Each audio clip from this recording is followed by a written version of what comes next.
So good morning, everyone in the 5 continents. Today, it's a very special Sunday. It's the 25th of October. Believe it or not, our 28th international meeting. We got like 7 people. 7 months. Yeah, for 7 months, yes, going on. And we have 47 participants connecting in the Zoom meeting and a lot of people in Facebook Live. So thank God for that. Wow. Yeah, thank God for that. Amen. Yeah, amen. So we are going to start our meeting. Let me tell you what's going to happen in November. In November, we'll have Rubén Garcia from Peru, Esther Vásquez, who is present today from Argentina. There you can see the topics they will be talking about. Then also in November, we'll have Rosemary Rivera, who happens to be sick. She won't be able to be with us in the round table, but Beatriz Erazo, who is a very, very good person and professional, she will be replacing her. Then Tito, because he likes to be called Tito. Tito? Tito Hidalgo, no, it's not Tito, it's not Tito, it's Tito. Tito Hidalgo from Ecuador. And finally, for this month, we have, sorry to say, but I like to say this, Araceli's great daughter, Monica Rosas. She will be finishing the month of November. Nice. Somebody who wants to help me to read this quote? I can. When changing nothing changes everything. Marina. Gratitude doesn't change. What we have is in front of us. It changes the way we see what we have. Yes, for that reason, I want to remind you, and I want to also to remember all the great speakers we have had so far. We started, well, I started because I didn't know how to use Zoom. Really, that was the reason, that was the principal reason why this conference started. I said how to use Zoom, so the only way was to start using it. So then I started with 3 meetings, and then people say, hey, Jaime, I want to be there. And I thank all of you for that. So Rana Bilal from England was the first one. And then we have Isis Montesa, born in Peru, but her father from Panama. She works and lives in the USA. And then Angélica Maria, who's also present today from Colombia. And then we had Dennys Montaño, a good friend of Peru. And then Inés Torres de Muñoz, another good friend from Ecuador. And then we had Mónica Rodriguez. Yes, the great Mónica Rodriguez from Argentina. And then the Congresswoman, Liza Wakefield. No, she's not, no, she's not the Congresswoman, but a great professional. And we also had Mercy Linda Ortiz from Guatemala. And then Elizabeth Ortiz. Does anybody know her? Oh, no, I don't know her. That picture you have. Never seen her. Jaime has been stealing photographs. No, she's the only one. She's the only one. Happily married. I know. I'm the Queen Elizabeth, you know. We do. And then Marina in her personal pool. That's it. This shows that you have been stealing pictures from Facebook, because I was thinner and it was in Canada. So well, that's a backyard pool. They are public photos. Absolutely. And then Ana Maria Cotes from Oh, Colombia. lovely, Anita. And then Jaime, sorry. Mary. And then Mary Scholl. Mary Scholl. Mary Scholl from Costa Rica with this handsome professor from Peru. The one hugging her. And then Araceli Salas, who is present here. And then our great Edison Santa Cruz, son of Eddie. And then Gustavo. Gustavito. What can happen without Gustavito somewhere there? He must be dead tired because so many webinars and meetings he attends, my goodness. And then Raj Hill from Canada. Finally, Christine Kuhn from the USA. Mauricio Arango, who has a lot of women followers here in Peru. I don't know why. I follow him. I know. Do you, Gabby? Nobody follows me. Okay, that's okay. Poor Jaimito. Jealous, you see. And then Olenka, who was a tornado, she was a hurricane, talking about so many technological tools. And then Beatriz Erazo, and finally Skip Gold. Well, thank you to all these people. Thank you, Marina Gonzalez from Argentina, for being here. Thank you, Esther Vásquez from Argentina. Thank you, Patricia Obor? Patricia, I don't remember your last name. Arbona. Arbona. I'm so sorry. I'm so sorry, Patricia Arbona from Argentina. Beatriz Erazo from Bolivia. Angélica María Rojas from Ecuador. Dennys Montaño from, sorry, Angélica from Colombia. Dennys Montaño from Ecuador. Elizabeth Ortiz from Ecuador. Araceli Salas from Mexico. Roxy Tenorio from Lima, Peru. Gabriella Rodríguez del Águila from Trujillo, Peru. Julio Valladares Pacherre from Piura. Piura, wow, Peru. Yeah, for the people who don't know, here in Piura, we have a very typical, traditional expression of saying "wa." Wa. Yes, we will explain that in a future webinar. That's for a way. And then Teilhard Masias, our youngest participant this morning. So we are going to start. Yes, if you have any question. Jaimito, there are people in the Facebook group, in the WhatsApp group, saying they are waiting to be accepted. Of course, they have to wait. Ah, okay. Yeah, sorry. Just wanted to help out. Julio, could you explain the difference between they have to and they must? Yeah, they have to. They have. No, I'm not going to say that because you are the boss now. So we are going to start. The first question is, why did you decide to become an English teacher? So we have 12 speakers. Anybody who wants to start, you have 1 minute, no longer than 1 minute. When you hear the bell, it's time to stop. 1, 2, 3. Roxana. Okay. Good morning, everybody. First, I want to say that sometimes things happened in our lives that put us directly on the path that we don't know sometimes what's going to happen after that. Actually, I didn't decide to be a teacher from the very first. When I finished high school, I want to be whether a psychologist or translator, but I couldn't take a decision. So I take a third chance, and I took plastic art. And I was in a center studying about that. What it happened was that an ex-teacher, former teacher from high school, asked me to help her. How come? She was looking for a person who could help her with her maternity leave and couldn't find somebody by October because it was by the end of the year. So they said, what about Roxana? You have been in the school, I was studying in a bilingual school, and you could start doing this experience. I was really excited, but extremely scared to death. But to the challenge, fortunately, it was just for nursery school, but it was, wow, heavy responsibility because it was not just only teaching English, it was a lot more than that. I started doing that. I think I did it well because the year after, when the school needed a new teacher for primary school, they requested me and they asked me if I wanted to apply for the vacancy. And I said, why not? And that's how I started teaching many, many years ago, more than 30 years ago. After that, I took studies of psychology. Then I finished my plastic art and then became a teacher. Thanks a lot, Rosie. Thanks. Marina? Marina in Argentina? Okay, yes. Well, basically quite similar to Roxana. I mean, really, I started,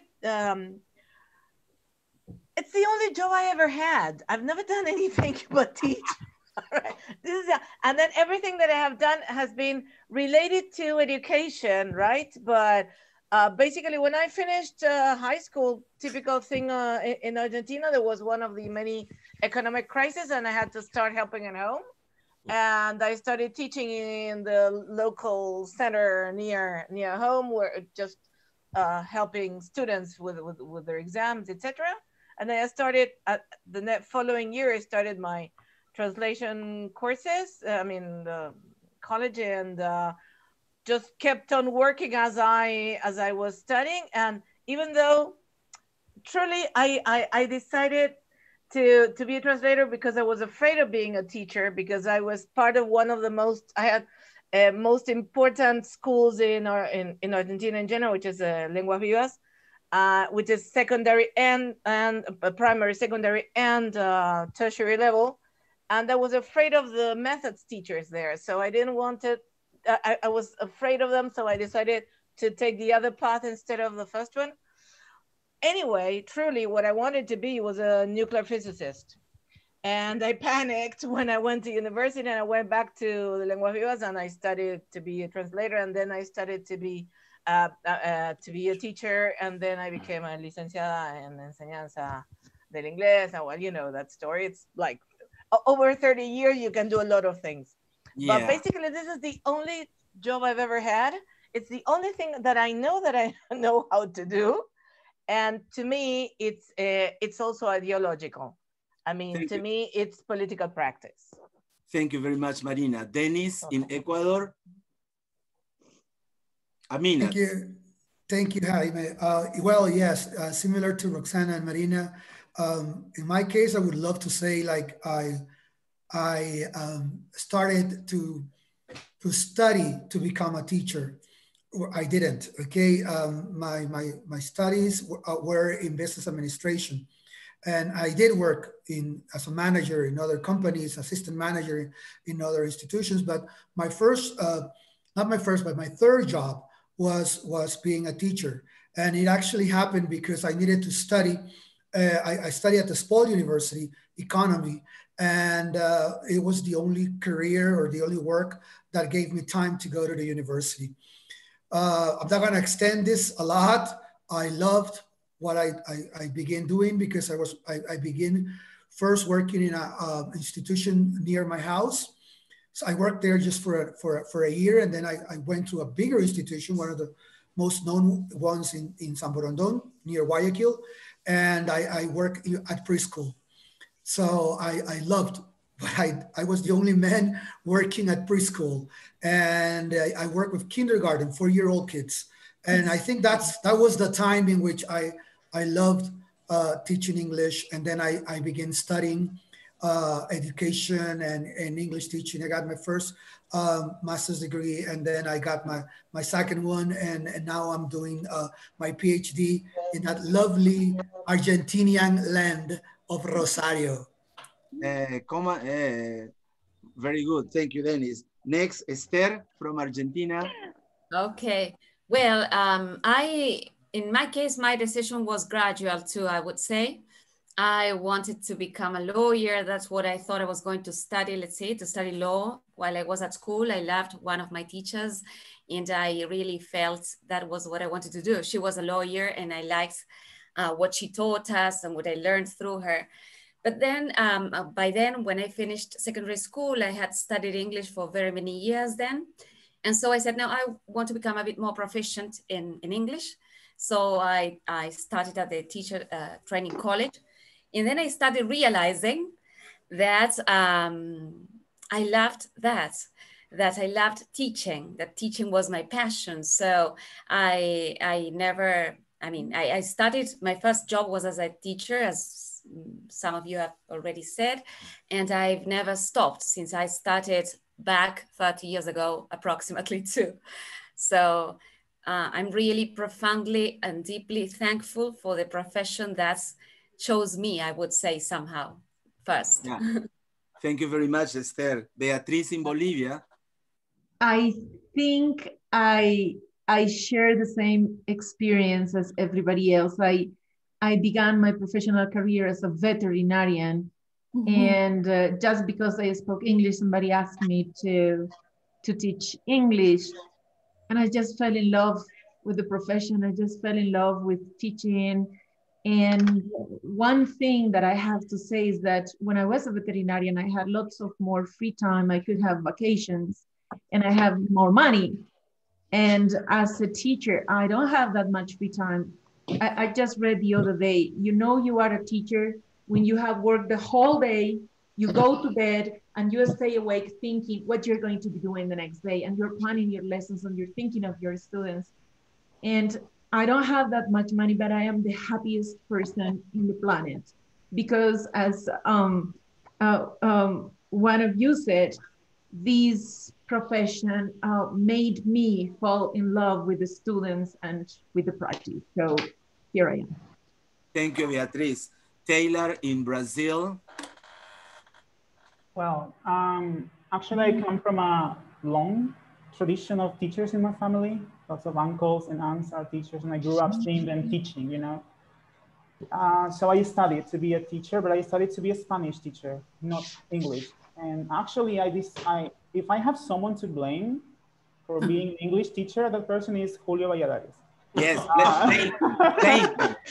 it's basically his fault, because at some point I was looking for, you know, new experiences, and I had always loved English. And he was looking for people who wanted to teach English, even if they didn't have any experience at English teaching. And I went, I had a job interview that I am sure was a disaster, but he accepted me, he gave me the chance. And what was supposed to be a summer thing, that was in 2008. And ever since that year, I've been an English teacher. Like you said, I fell in love with English. I fell in love with teaching English, and especially with the meaning of giving a chance. You know, I think teaching is giving a chance, just like Julio did at some point, or as so many people did at some point in my life. It gave me a chance to do. Especially with the meaning of a microphone, please. I think it's a mic of someone who is seeing also the Facebook broadcast. Okay, okay. Anyway, so yeah, you know, I think teaching is basically helping, giving a hand, lending a hand, giving chance, giving opportunities. And that's why I've been an English teacher for so long. Yeah, thank you, Teilhard. Next, Leticia, Araceli. Hi. In Mexico. Araceli, I like the most. Araceli in Mexico. Orale. I was born being a teacher. My sister and my neighbors were tired of of us playing the school because I was 4 years old and I put all my dolls in front and I was a teacher. And then I learned English when I was about 8 or 9 years old, and I knew I was going to be an English teacher. And years later, when I was 15, my mother wanted my sister and I to start doing something and to earn our own money. And then with 15 years old and studying high school, I went to a private elementary school and I asked for a job. I told them, I speak English. Do you need an English teacher? They said yes.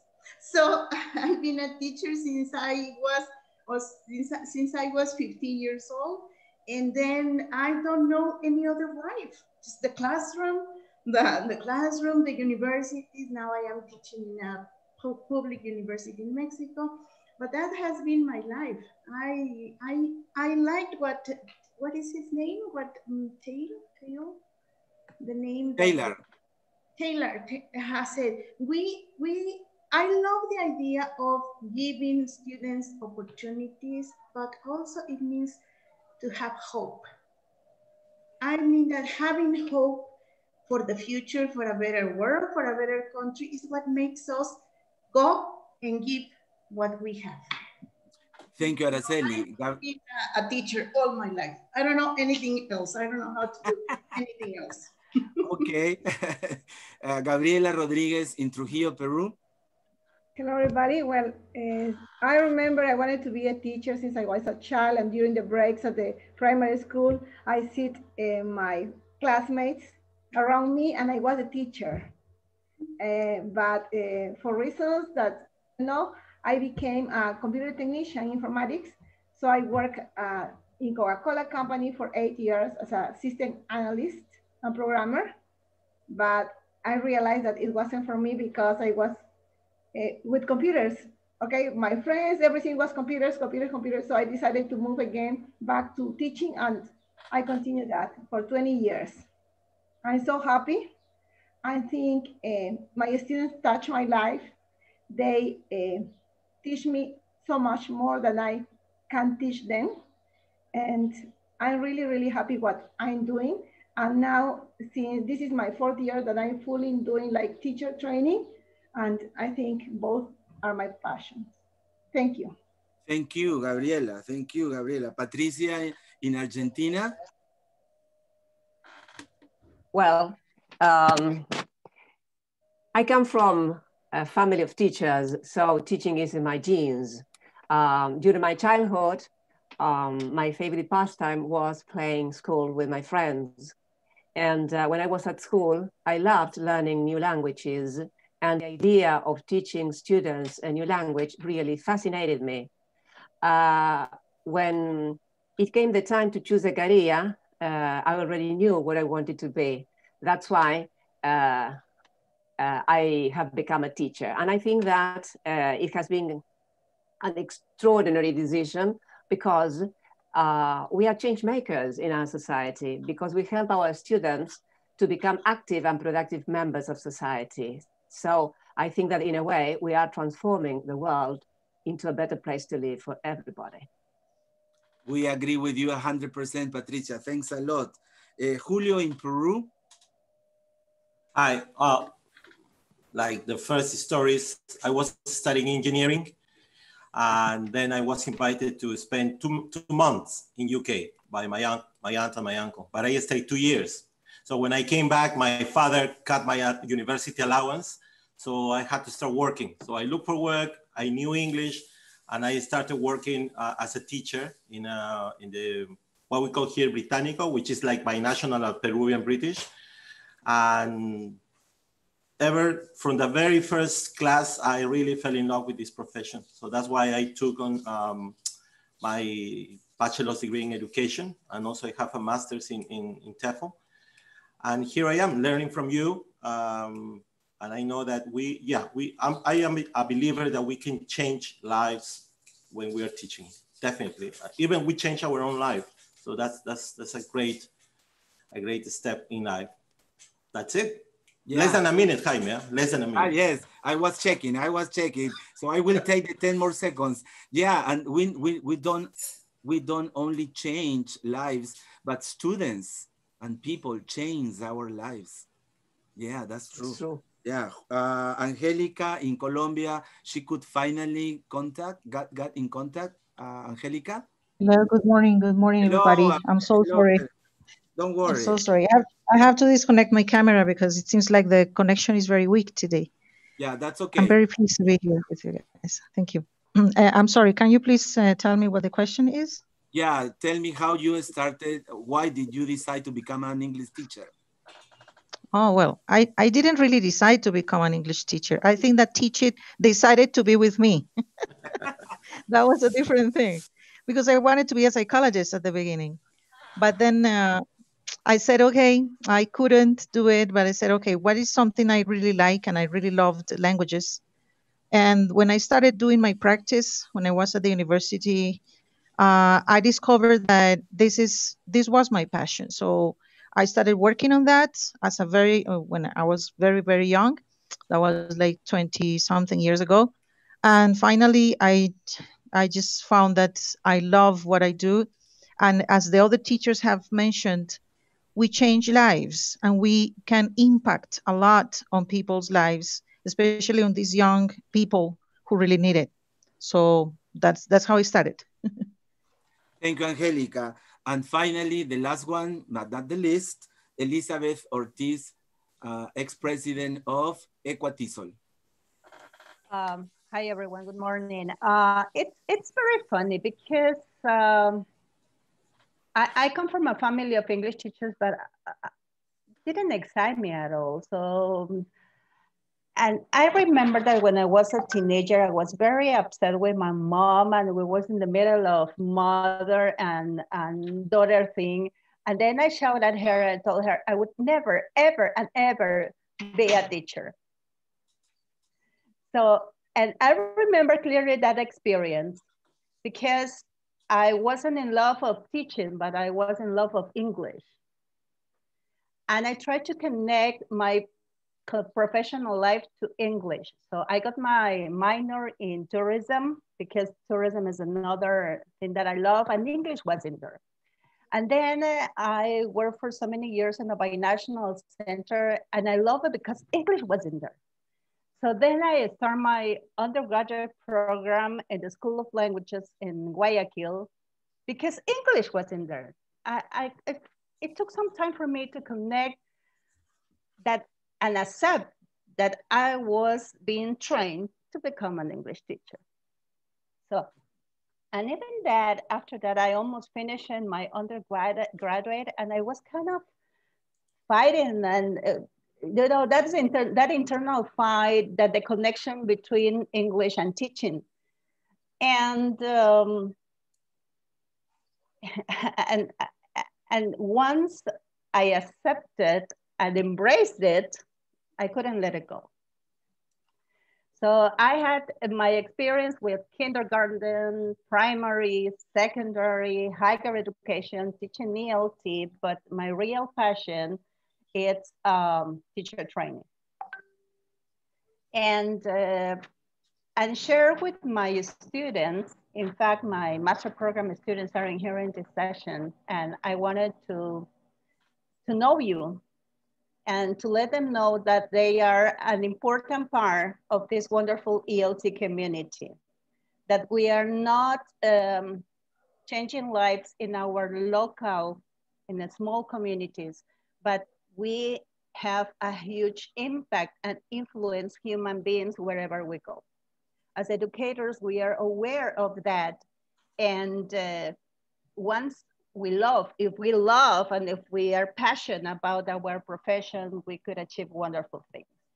So I couldn't let it go. Even I've tried, trust me, because as one of you said, you don't make money through education, but you gain some other things that money can buy.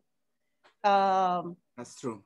But it's the best profession I could ever take. Thank you, Elizabeth. Thank you, everyone, for the answers for the first question. Just to let you know, because you are 12 guest speakers, and we have like 4 or 5 or 6 questions. The people who answer the first question will give time for the other people to answer the second question, and so on. Otherwise, we will be here until 9 p.m. talking. It would be nice if we had some pizza and some wine and we were together face to face. But because of everyone has to do something and have lunch and etc., we won't have time for that. Thank you, everyone. As you can see, I guess this is the first time a group of people sit and talk about how they started teaching or why they decided to become English teachers, at least in a Zoom or in a webinar, I guess. So this is interesting. The first question for anybody, 3 people, please, just 3 people, is what problems do you face in your institutions, in your city, or in your country? What are the principal problems you have in your institution, in your city, or in your country? What would they be? Anybody of the guest speakers? Julio? No, Patricia. Ah, Arbona. Patricia okay. Arbona. Okay, yes. Well, I'm going to present a different perspective from what we are undergoing now, that is COVID-19. It is related to the fact that English has become an international language, and this has given rise to a variety of accents. And the difficulty is that we are not teaching English in the way we should, because we are still depending on a traditional model. So the students learn English in a fantasy land because they are not exposed to the variety of English that we are having at the moment. So what they need today is intelligibility and fluency. and the type of English we are teaching, of course, there are many teachers who are already introducing changes, but still accuracy is the most important component in the class instead of fluency. And besides, writing is the most frequently activity that is present. And the idea is that students want to learn a language in order to be able to communicate orally, not in the written form. We do not need perfect writers or perfect speakers. What we need is effective communicators. So I think that we need to redirect our teaching methods in order to give the students what they really need. And COVID-19 had taught us that there is an urgent need for innovation. And I think that this is a good opportunity to start changing English differently, taking into consideration what it really is. So the idea, our main aim is to help our students to communicate effectively, not only with native speakers of English, but with speakers around the world whose native language is not English. I think that if we teach English in that way, they will be able to communicate effectively. Thank you very much, Patricia. Very, very important opinion. Somebody else? We have two more people. Okay, can I go? Of course, Gabriella, go on. Okay, due to the pandemic, I think teachers are like learning new digital skills. We've never imagined it was going to happen, but we are. So I could notice some problem that most of the teachers are worried about learning how to teach online, tools, digital competencies that they need to reach the students, but they are not worried about the language or the content they are teaching. I mean, most of our teachers in Peru are complementing what the government, Minedu, says, and more than 6 million students of public schools are having online classes through television, and they are trying to communicate their teachers through WhatsApp, messages, phone calls, everything. And it's not only 6 million students, it's 12 million parents. It's directors, administrative, everybody's involved in education. And what we are doing, we are trying to give them facilities. But what I noticed, and I have to say this, is that teachers are overwhelmed of training or papers, documentation, and not worried about what they are teaching itself.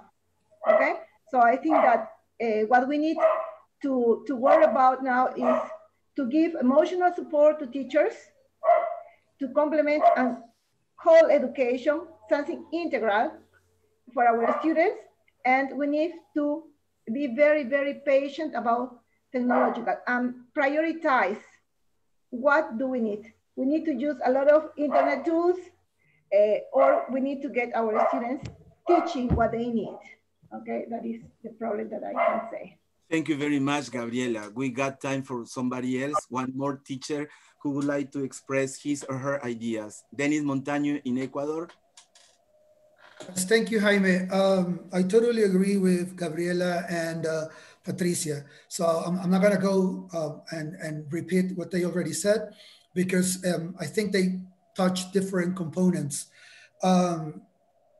One of the things that I see now that I'm leading a university, a research university in Ecuador, is the problem with the national curriculum, okay? And the curriculum has been set, as Patricia said, in a traditional way.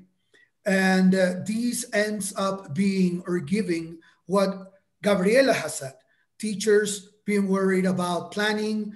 I'm not gonna say losing time, because planning is important and somebody must misinterpret me, but they use a lot of their time trying to fulfill documents and papers that take their precious time of really producing material for their students, which is the most important part. So, but besides all of this, what I believe one of the problems that comes with, because Ecuador's problem, I think it's the same problem that Peru has, and I think it's the same one that Colombia has, and I'm pretty sure Argentina is facing the same issues. And I think this comes from budget. We can be good teachers. We can try to improve, to study, to try to make the best out of us. Elizabeth just said she has master's degree students listening to these webinar, this roundtable.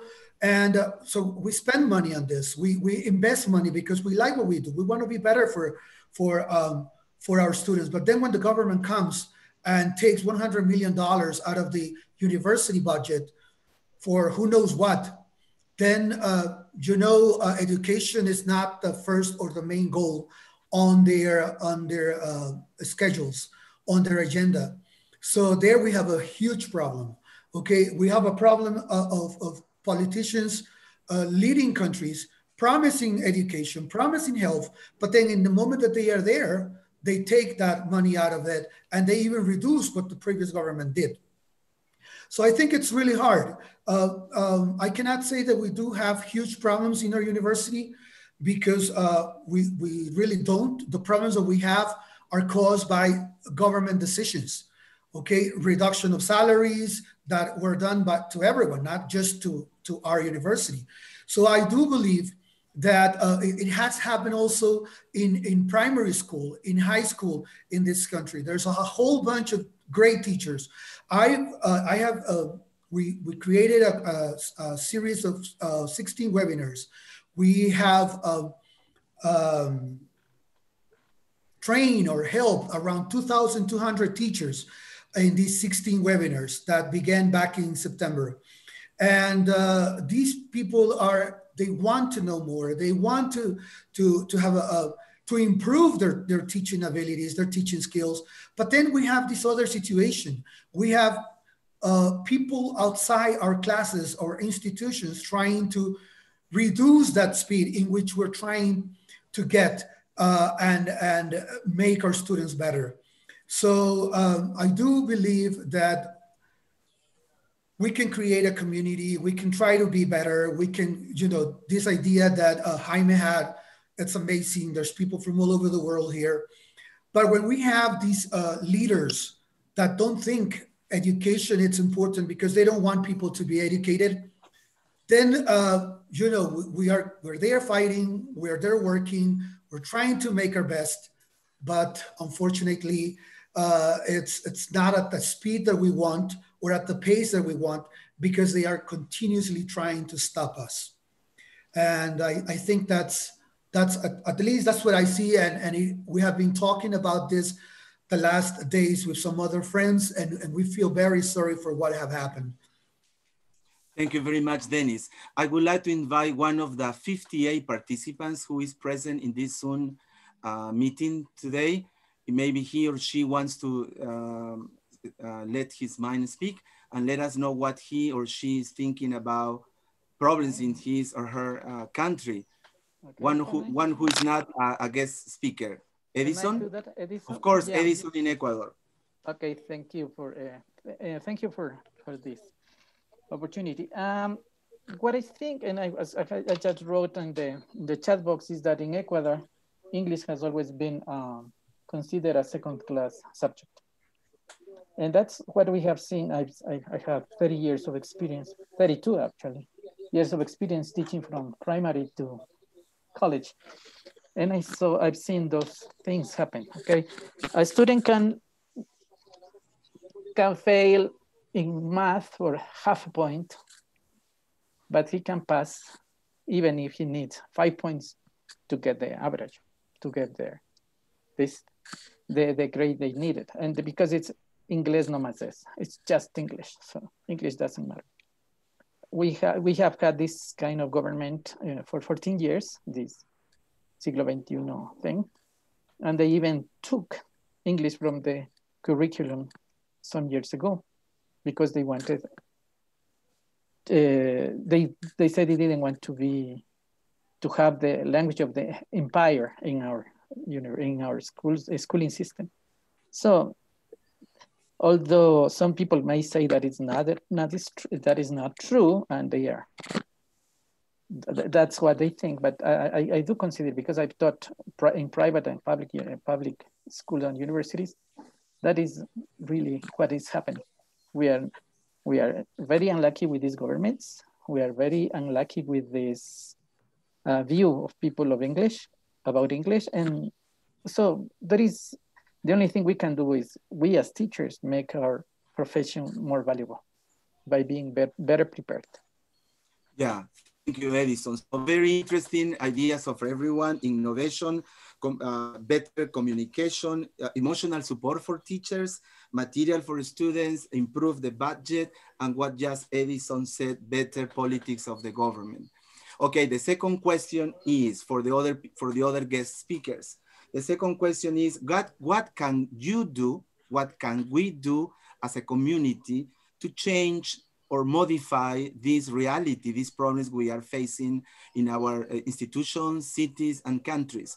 What can we do? What should we do?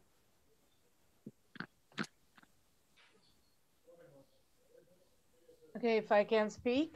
Yeah, Marina. I have a different reading. Times are changing, and I don't think that the individual answer is the answer. I don't think that it's a way out for us to think that all politics are bad, and that the thing that we can do is fight back, but individually. I think that we need to organize, but on the other side, there is something. I mean, in my particular case, I'm going to talk about higher education in Argentina and in one part of Argentina, because this is also something that is important. One of the things that I'm learning through the years is not to talk about my country as a general thing, because I don't have the whole grasp of the whole situation. I have lots of contacts with people everywhere, and I am learning to speak less. So that's why I want to specify that I'm talking about the province of Buenos Aires, one of the newest universities, and really we are growing. It's not only that we are growing, but there is a lot of investment and there is a lot of support. So I think that what we have to do is keep connected, work well, and work also. I mean, when we complain about English being a second level subject, etc., it's because they don't associate us with teaching. They associate us more with the language than with teaching. And this is a crucial thing. I mean, I think that our quest is to show everybody that we are educators. We are educators first, and then of a language, of this language. And when we talk about languages in Latin America, we talk about additional and second languages, and English is just one example of the many languages that people have the right to learn. So this is my point, and I'm leaving because fingers are up. Thank you, Marina Gonzalez. Elizabeth? Yeah, another important thing is, first is, how do you see ourselves as professionals? So the value of ourselves as professional. I think that some spaces, anybody could close doors, but how about us? How do we see ourselves as professional? If we are, it's a level, it's what I say. So professional development is a personal responsibility. So I have to respond, and I have to take my space as educator with a lot of things to share and get involved with different worldwide initiatives. So being here as part of this community that get together every Sunday morning, it's an important thing, because we are people trying to learn and being responsible with their own professional development, working, as Marina said, totally agree. Individually, maybe we cannot achieve the huge impact and the huge level of benefits that being a teacher involves. But on the other hand, I think that we need to value ourselves and see ourselves and take our position. We cannot expect any other person or institution or Minister of Education does it. So in Ecuador, there are wonderful professionals doing great things with huge and a high impact.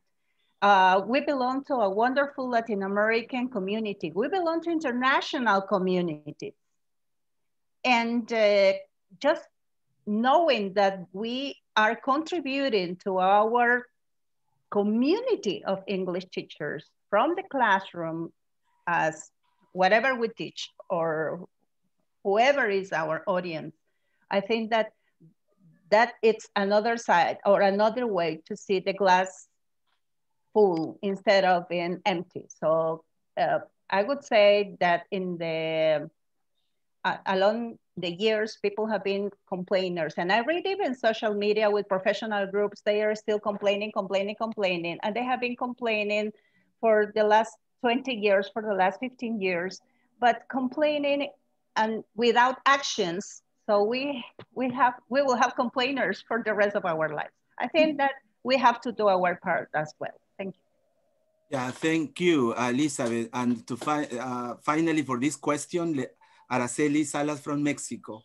Yes, what I want to say is that exactly what Marina and Elizabeth have been saying is that we cannot keep reproducing these discourses because then we get into them. We cannot reproduce these discourses that I'm not going to repeat, of course, but we have to value ourselves. We have to value what we do, what we are, and exactly that is something very, very powerful. Who are we? We connect societies, we connect cultures, we connect languages, and that is a social responsibility that we have as educators. We work with language, and language is considered as one of the most human characteristics. So let's work with that. Let's work with language. And with language evidences what a person has inside. Let's reproduce a better perspective on our professions, of our communities. I am so proud of being part of this community because this is something that all of us have created. And then what are we going to do with this? That's my question. What is the future of this? What are we going to do after that? Through language. Yes, and that's our final question, Araceli. Now, I would like to invite one of the 57 participants in this Zoom meeting who's not a guest speaker, would like to say something about what can we do as a community to face or solve or overcome the problems we have in our cities or countries. Anybody?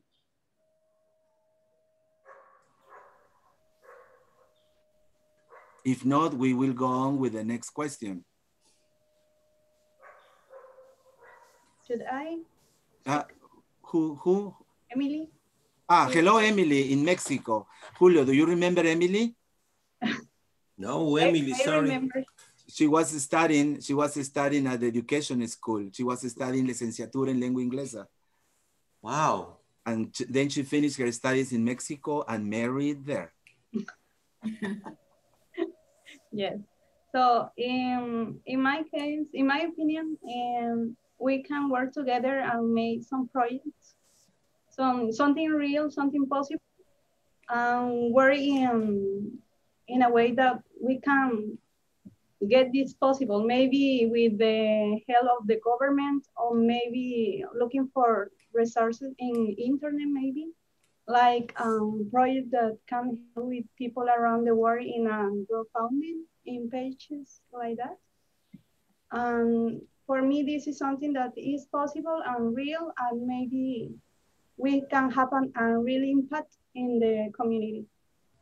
So thank you very much, Emily. Our next question, Elizabeth. Yeah, I would say that in order to combine and what should we don't change that reality, or what we personally do to help, I think that we could combine both questions if you don't mind. But I think in the past, we had this conversation with Marina, with Gabriella, Diaz, and with some other influencers in Latin America. So, and we wonder, okay, we have the common European framework. How about the common Latin American framework in order to contextualize and provide answers to local problems?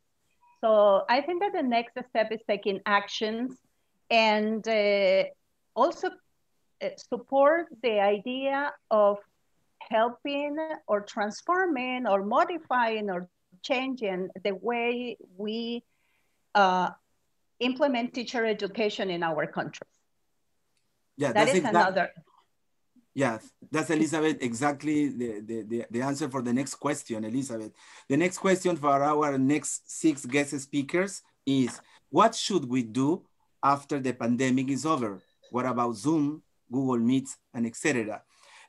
What can we do as a new international EFL community? Our president will be Raj Gill in Canada.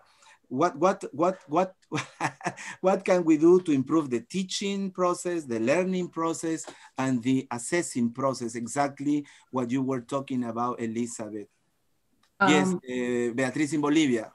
Yes, I am sorry to say, but I don't think the pandemic is going to be over. So we have to be realistic at this point. Nowadays, there is a second round of the COVID-19 in the European countries.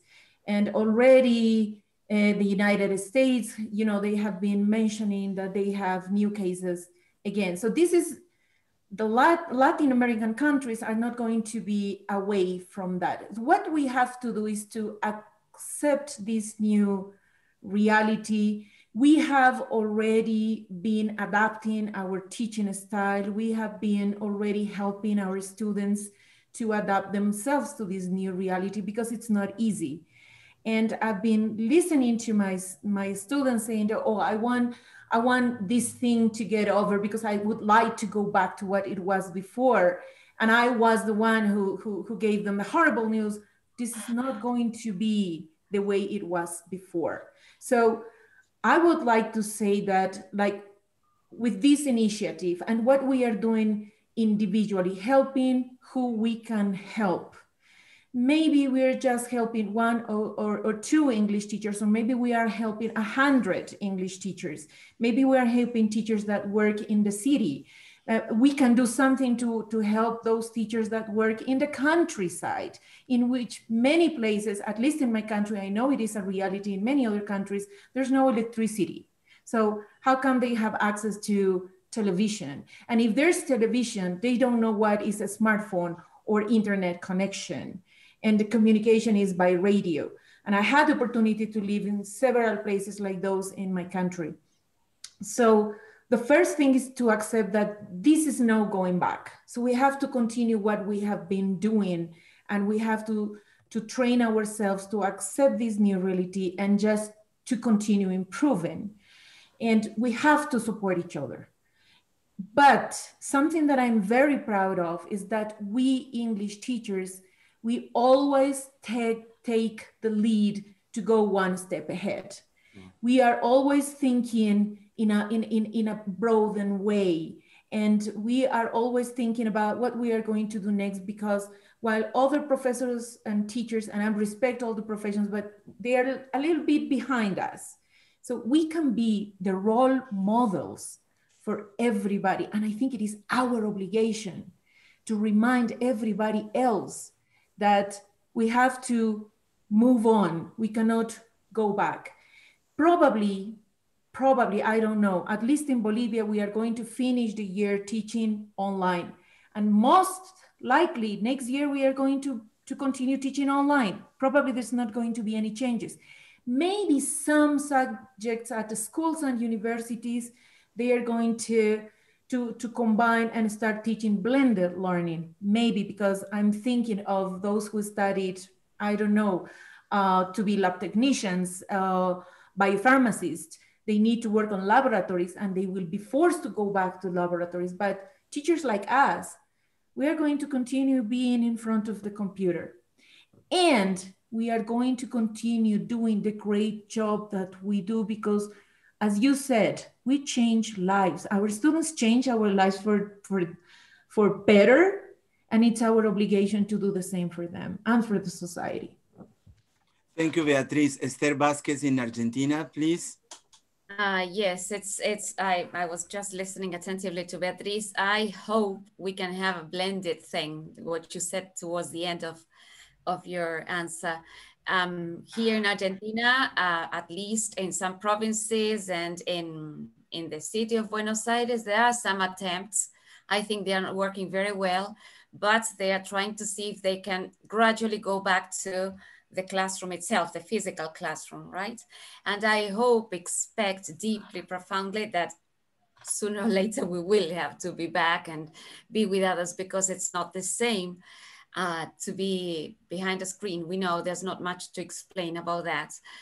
What I think is at the moment, and kind of I will refer to one of the questions you asked before, we can guarantee that we are teaching to some students, but we know that many are not learning, right?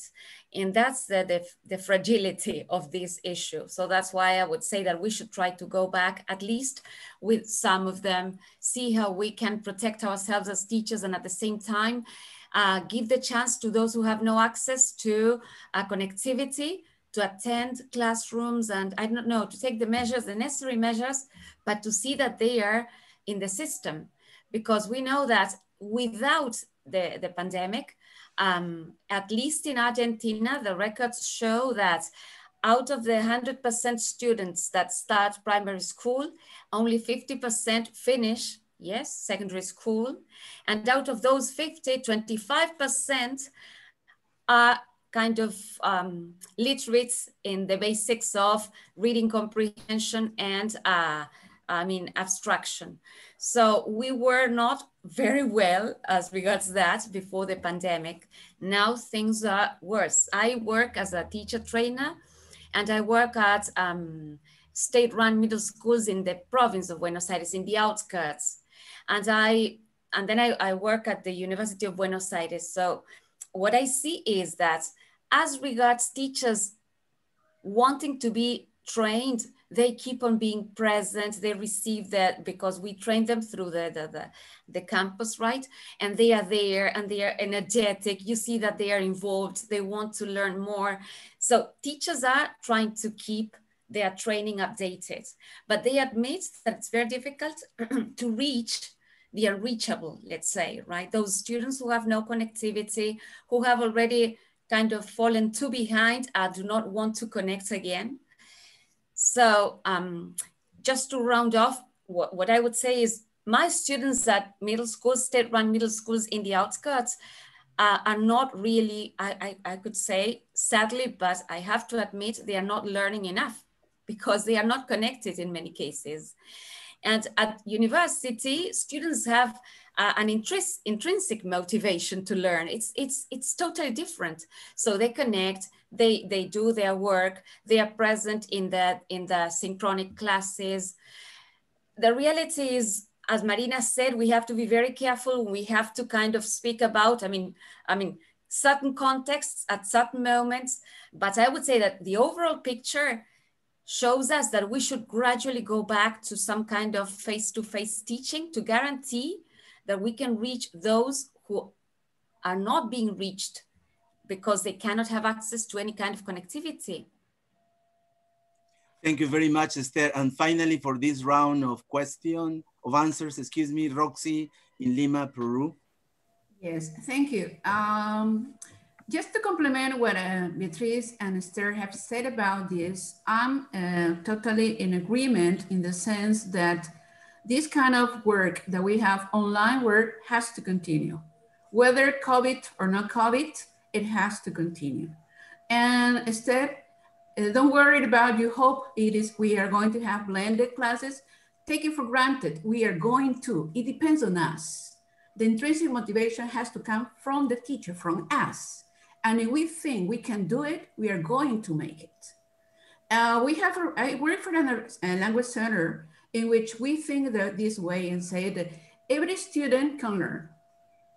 Yes, not on the same way and not on the same day, but everybody can learn.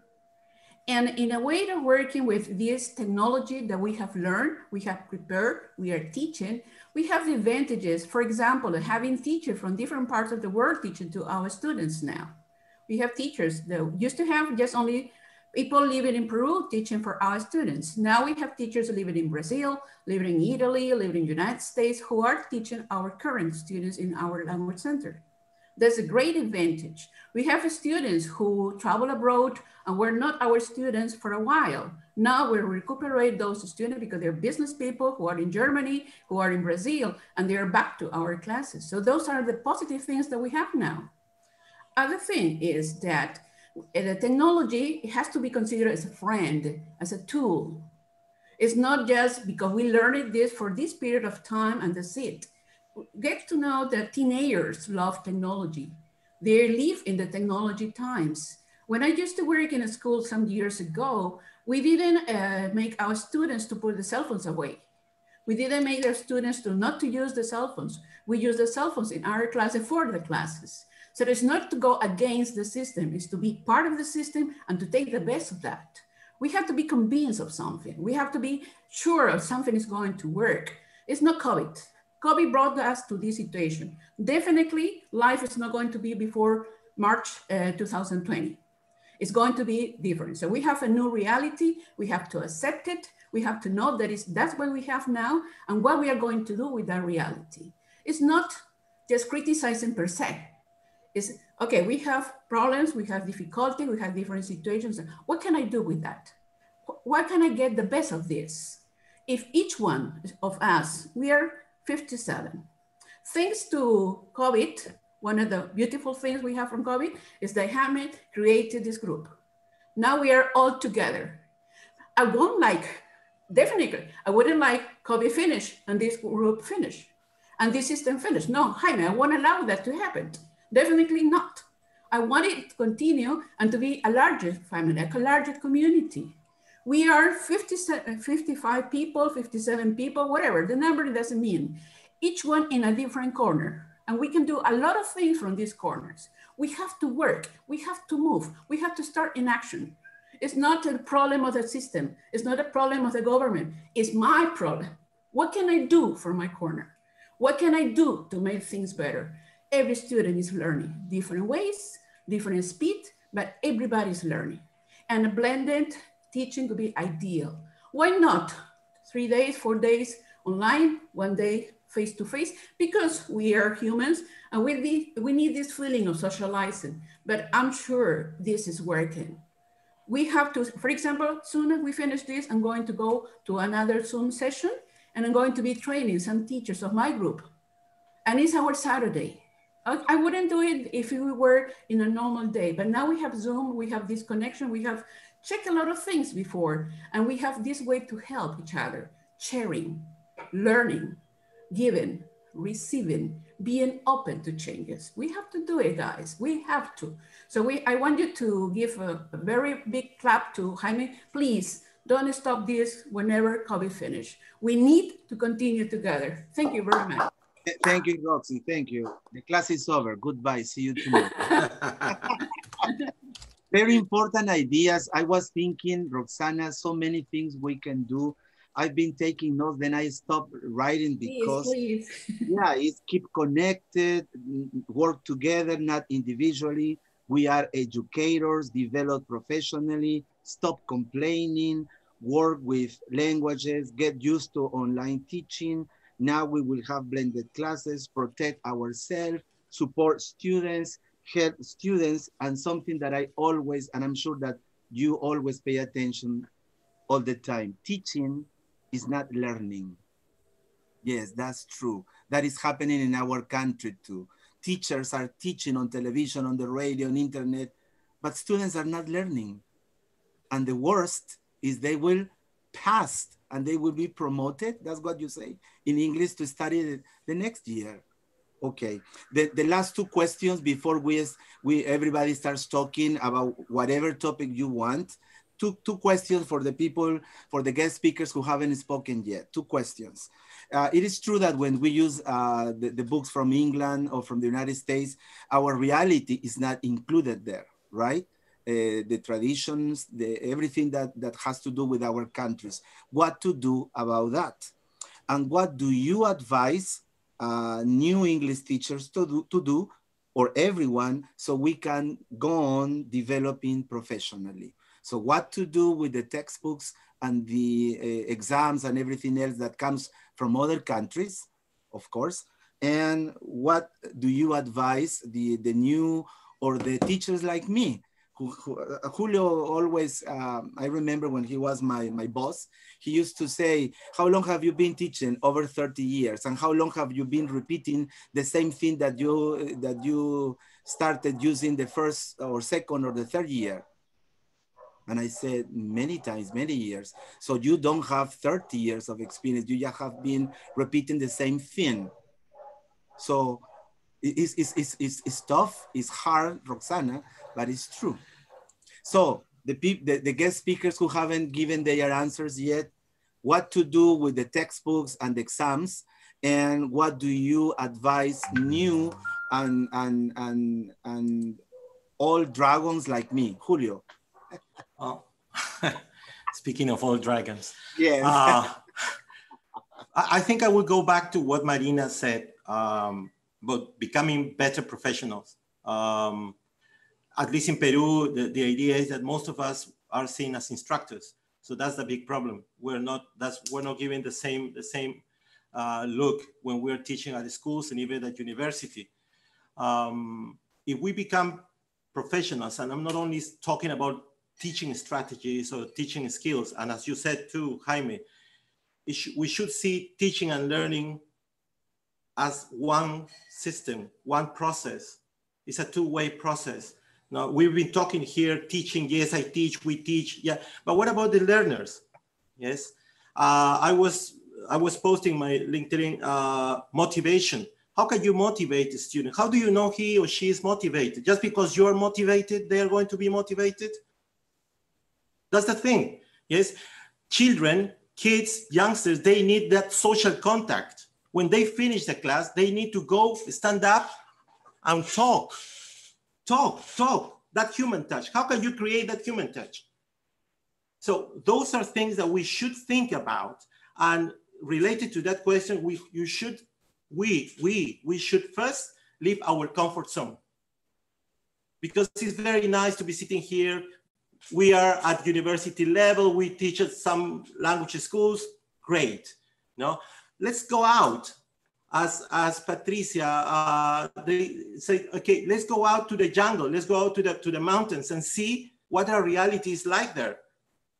And then we can have a better idea of what to do. We cannot just give ideas. I'm sorry, pardon me. I get so overexcited. We cannot just give ideas from our cozy living room. No, hey, go out, talk to those teachers and those students who do not have access to internet, whose language hasn't been improved for years. So I think we need to start by first professionalizing ourselves in a better way. Secondly, my suggestion is work based on statistics. Let's do some research. If we don't work on numbers, if we don't know the numbers, if we don't know the number of teachers who have certain level of English, or we don't know the numbers of students who really learn, what's the level of our students? How can we throw an idea, say, okay, how can we put forward an idea, say, okay, this is what should come in our textbooks from Latin America? Just because I'm an experienced teacher, just because I've been teaching for 30 or 40 years, that's because I am the top of the tops, just because I belong to Jaime's group? No. So we have to work first on ourselves, then based on what's the real thing. And the real thing comes from statistics, numbers, research.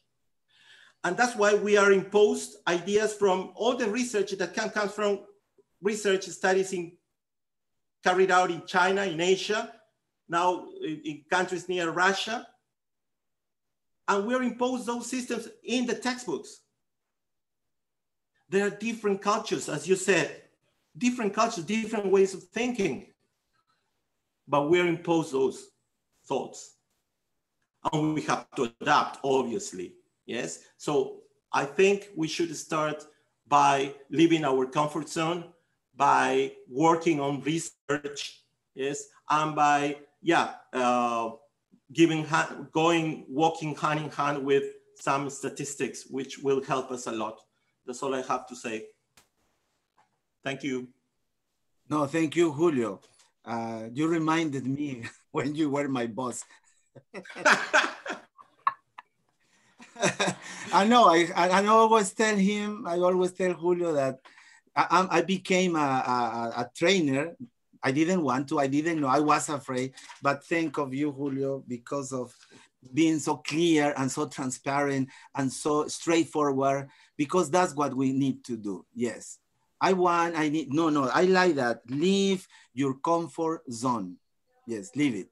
Leave it. Yeah, now we will listen to Teilhard in Brazil and Angélica in Colombia. Teilhard, go on. And then everybody will speak.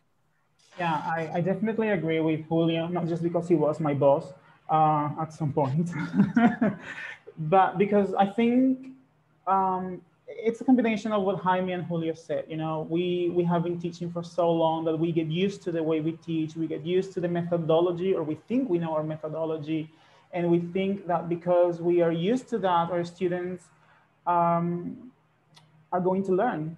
But do we really pay attention to what their actual needs are? Or we are more worried about the curriculum, we are more worried about preparing them for a specific exam, you know, which is connected to answering the first question that I didn't answer when Jaime asked, what problems do you have? A big problem in Brazil is that the major concern is getting the students ready to get into university, to pass ENEM, which is the exam for university. So schools, especially public schools, they teach for the exam.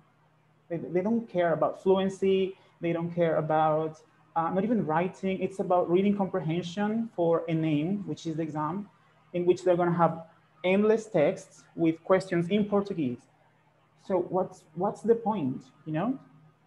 And I think that all the combination of these factors leads only to the question that students ask themselves: why am I learning English? What is it for? I mean, what's the objective? What's the goal? Just to get into a name, just to get into university? And if we are not these agents of change, agents of motivation, like Roxana said, what are we doing? You know, we are just being trainers for an exam, trainers for parrots, you know, training them to reproduce structures. And we keep on doing that because it's our comfort zone, because it's our safe space. You know, I know how to do this. I know that this will work, meaning work, passing exams, getting good results. But do students need that? What do they need? I think we should ask ourselves, what are the needs of my students? And there is no coursebook to tell us what they need. It's we who need to answer that question. Thank you so much, Teilhard. You see, we needed fresh blood in our because it's not mine. I didn't create the group. It was, by the way, I would like to mention that we can use this Zoom account thanks to the permission of the Dean of the School of Education at the university. He said, can I start just one meeting? He said, yeah, one. And can I go with the second one? Yeah. But then I didn't ask him for any other permission. But so it's not me, it's God, it's Tim who is absent, it's you, because without if I had the account, if I had the internet, but you weren't here, it's Sunday. You could be somewhere else, but you are here. It's not because, as Edison mentioned, this is our comfort zone. This is our family. It's a cozy virtual place. Angélica Maria in Colombia, please. Yeah, thank you for this opportunity, because this is a beginning. I see this is a new beginning. Yes. So taking everything what my partners have said before, I think that we teachers have a lot of capacities and we are able to potentialize those capacities. One of those is being aware is not complaining. I wouldn't say complaining, but being aware and raising awareness among ourselves, among our students, and criticizing is not negative while we do something about it. So something that Marina said before is really interesting. She said, okay, what do we do about it? What should we do about it?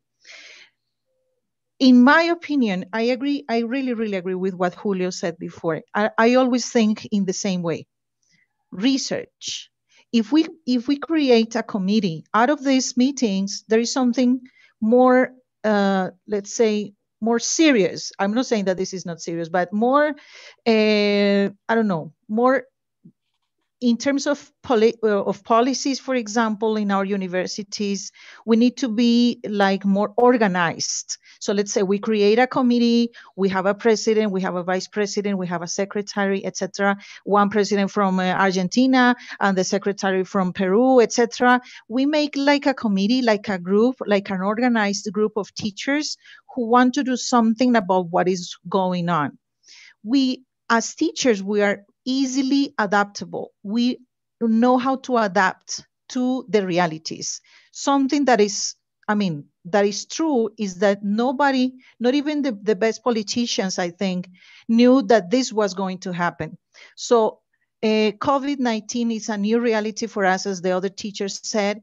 And of course, we need to adapt to that as well. There is a reality as well, and it is that thanks to this pandemic situation, the gap between the poor and the rich has really been more remarkable and more open. So what the issue here is that teachers are in the very middle of it. So what do we do? There are some teachers who work in the rural areas, and I know that they have come up with different ideas, television, WhatsApp, radio, whatever.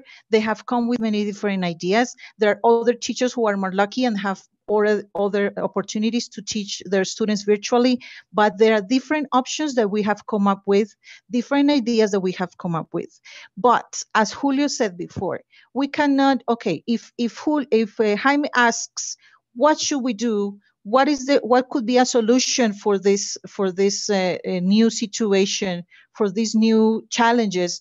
Okay, research is one of the opportunities that we should be looking forward to, because when we do research, we really know what is going on.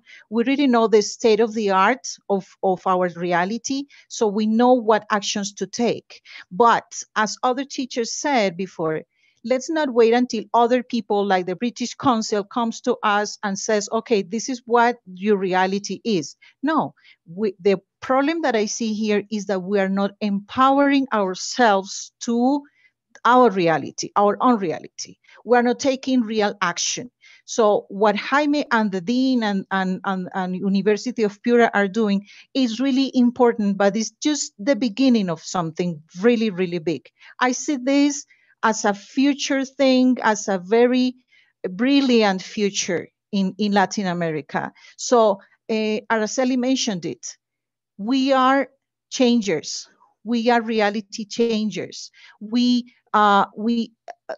can change our minds. We can make a big impact on society. So if we think that way, I know that we are going to empower ourselves better, and we're going to take a better action into what our reality is. So my invitation is, okay, let's organize ourselves. Let's create a committee. Let's create a group out of these different talks that we have been having on Sundays, and let's show ourselves and let's show the governments that we are able to make bigger changes, even bigger than in our classrooms. Okay, so the idea would be to be able to organize not only individually, but also collectively. So we make a change individually. I know that we are making big efforts, individual efforts, but collectively as well. In terms of materials, there is a lot to do. We are aware of the necessities of our students. We know what our students need. We know that we have been imposed many things thanks to different situations, different realities that we know. But okay, let's do something about it. Let's produce materials. Out of research, we know what we have to do. We know the numbers. Okay, let's do something about it. Yeah, and let's take into account culture, our different cultures, as something that has to be the core of our teaching practice. We know that we have very different cultures in our Latin American countries, so we know that the use of English is not only to look for a job and get some money and that's it. No, let's think about what else can we learn English for? What else can we teach English for? Yeah, to communicate, to be more aware, to be more tolerant, etc. Those are my ideas. Thank you for that. Well, we can write a book with your ideas, dear Angélica. that's what I told you, that I admire you. Yes, along with all the other guest speakers. We still have 9 more minutes for the guest speakers to speak about the questions, and then we will have 30 minutes if somebody wants to talk. Some of the 58 participants we have present today. Yeah, somebody was raising his hand. Yeah, Esther Vásquez. Well, and now Patricia, sorry. Now any of the guests can express his or her opinion about what I ask, or anything that you would like to talk about. Esther. I just wanted to say that, well, here in Argentina, we have a PIVA, that is the Association of English Teachers. There's one SIG, that is a special interest group devoted to exploratory action research. I belong to that team. This year has been particularly difficult as regards doing real research, because I am working collaboratively with another teacher who works at the city of Buenos Aires in a state-run school. So we decided to do research about the same topic, but well, each one in her community, in our own communities. So both of us, she working in the state-run school in the city of Buenos Aires, and I myself working in a state-run school in the province of Buenos Aires, have had the same kind of handicaps, right? We were not able to reach, our topic is reaching the unreachable. And it's very interesting to do exploratory action research. We have to do it, and we have to write about it. We have a lot to say, especially because, most of us have been in front of the classroom for very many years, right? So I totally agree with this question of doing research and writing, and like this kind of, inviting others to think about their own professional practice too. And on the other hand, one other thing has to do with a sentence or an idea by Miguel Ángel Santos Guerra, who's from Spain and who is a specialist in evaluation. When he talks about education, he says, children do not, he makes a comparison with being hospitalized. And he says, when somebody is in hospital, that's not enough. They have to be cured. When somebody is at school, it's not enough. They have to learn. So we have to see how we make learning happen. And that's why I will be repeating what most of you said. This group is so encouraging, because we are here to try to see that learning happens and how to improve on that. So I totally agree with this issue of doing exploratory action research and communicating our findings to the ELT community. Yeah. Yeah. Thank you very much. Anybody else? Patricia Arbona in Argentina too? Yes, well, I think that, I totally agree with all of you. And I think that, as Julio said, we need to step outside the comfort zone. And there we have challenges and we take risks. The thing is that I think that we need to redirect our teaching aims and concentrate on learning. We still concentrate on our teaching. And sometimes we give students tests without considering if they have really learned. So today we need to consider the whole person development. That is to say, we need a type of holistic education. So when we start thinking about the type of education our students need, we will be able to do the type of research all the other teachers are proposing. The thing is that the teaching should be student-centered. The students should become active participants. In this way, they have experiential learning. So if we change the type of teaching after COVID-19, we will be able to direct also our type of research we want to have. Of course, in order to do this, we need to be together and to exchange our practices in order to go on working. The idea is that this type of meetings that we have been having with teachers from different parts of the world have taught us a lot. We have learned a lot. And the idea is to continue working because this, we are in a period of transformation in education, and different countries are sharing the same type of problems. So I think that if we work together, the solutions will appear more easily. So this is the idea, to step outside the comfort zone and to enter the magic that is present there in order to start working properly. Thank you, Patricia. Over you, Dennys, and then Araceli, and Elizabeth. Okay, thank you, Jaime. Yeah, I believe that in order to make decisions and start working on different situations, we need to come up with the problems, okay? And that's what we have stated here. This is not about complaining. This is not about just saying what's good and what's bad. This is about where we're going. And I think if we're here, it's because we are people of change. I mean, we are trying to make a change. We're trying to make better things for not only for us, but for our students. And I totally agree with what everyone has said here, Angélica and Patricia, and the comments. I've been checking the comments here at the chat and also on Facebook. There's a lot of people making comments on Facebook and greeting some of the teachers here. I've seen, I was also answering them. And I do believe that this is the time to do it.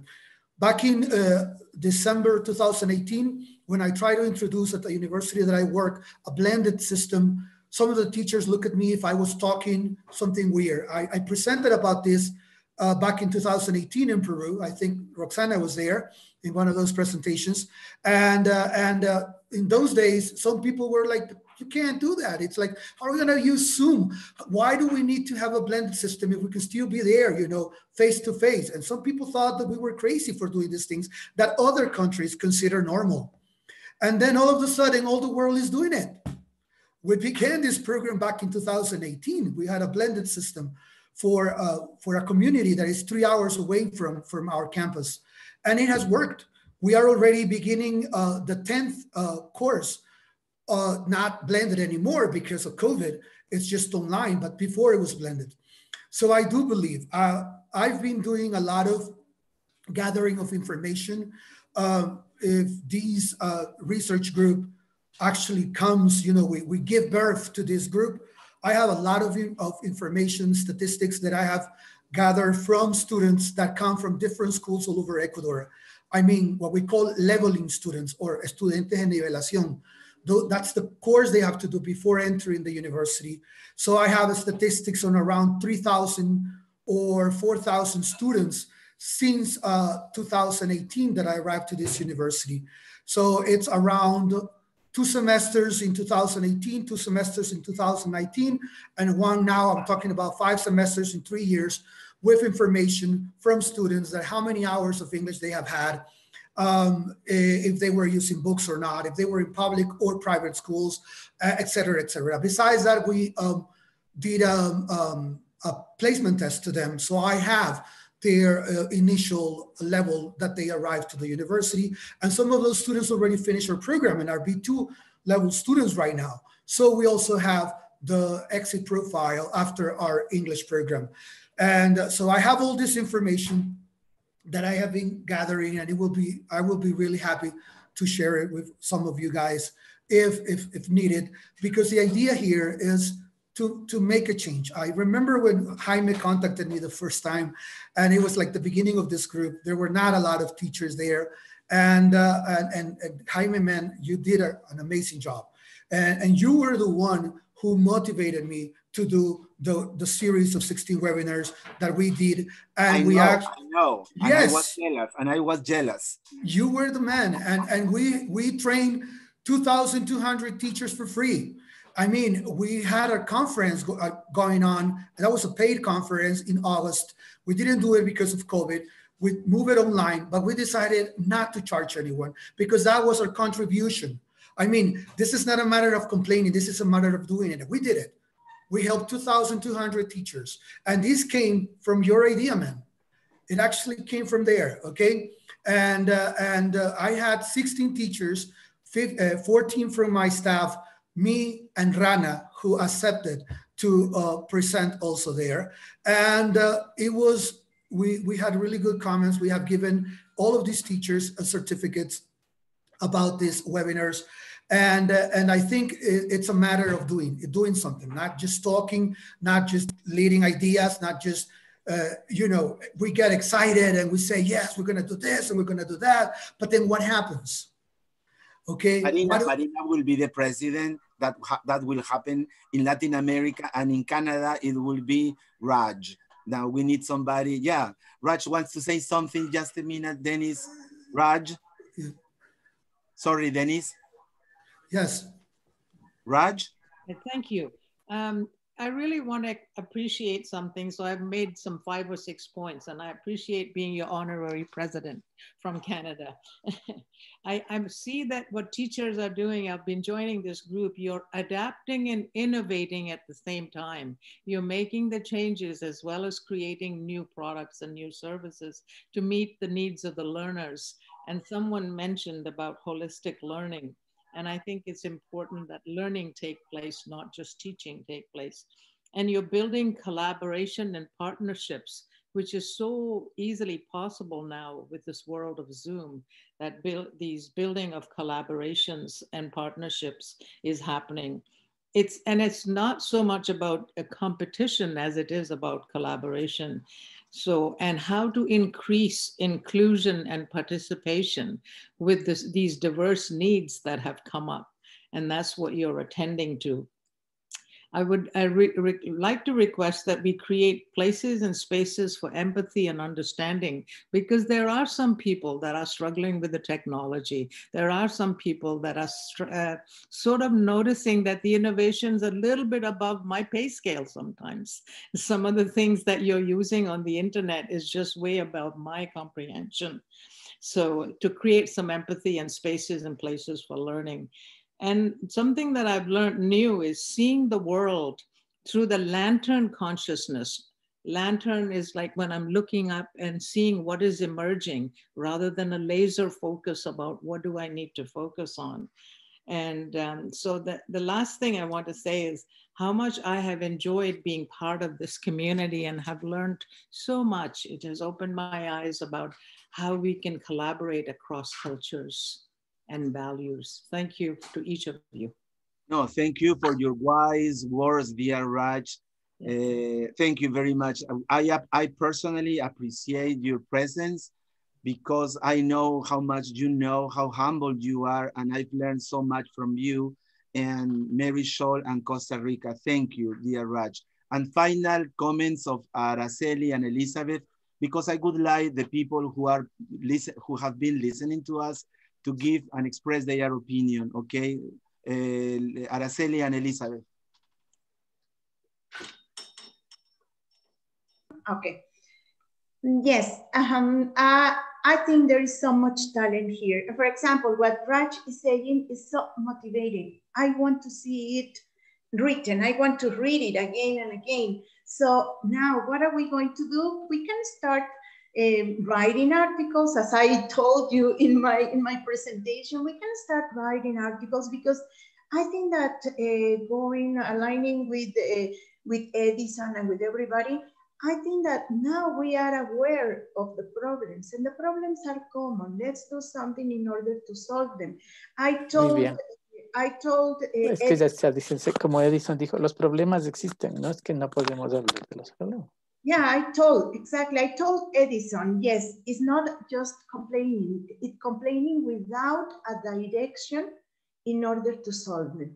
What are we going to do? we can start making this more evident, maybe creating, as Angélica very well said, creating some institution, association, I don't know what it can be, where everybody gets support from the others, where if you are in a level, somebody pushes you to go into the next level, to do something for, to make what we are going through evident, not only in Latin America, but in all the world. That's the only way where we are going to, the way we are going to direct all our efforts. I think that creating this space, this learning space, this common space is going to be something wonderful. Yes, and I agree. Marina and Raj, yes.